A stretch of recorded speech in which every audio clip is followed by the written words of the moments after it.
أنا جودي. أنا تايم. واليوم رح نتعلم نرسم قنديل البحر قنديل البحر. يلا جهزوا الدفاتر والأقلام نتعلم نرسم. والألوان. يلا نرسم. أول شي رح نبدأ برسم خط منحني كبير. حط المي يساعدش. هنعمل خط نص دائرة، بعدين خطوط منحنية هيك. الطرف التاني كمان نص دائرة، بعدين خطوط منحنية، وبعدين رح نرسم خطوط منحنية لتحت بنفس الشكل لتحت السكرة هيك. يلا واحدة تانية، خدي لون. بعدين تاني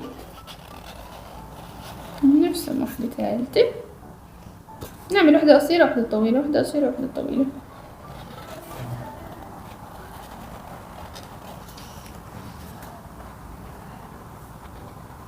وآخر واحدة هون.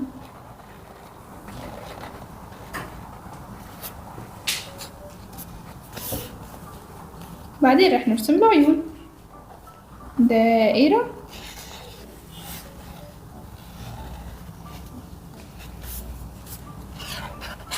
ودائرة تانية،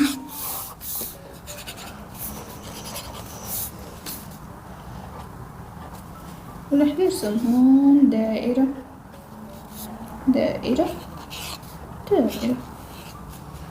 نرسم فم مبتسم. نعم. فم مبتسم هيك صار قنديل البحر جاهز. ديكوريشن. يلا تلطيف. تلطيف.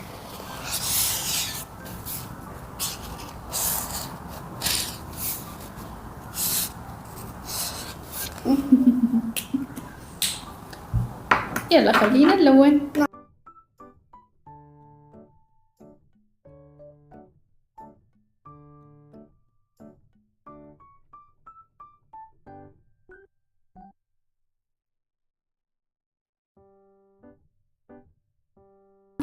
خلصنا تلوين. أتمنى يكون عجبكم الفيديو. لا تنسوا تحطوا اللايك والاشتراك وتفعيل الجرس.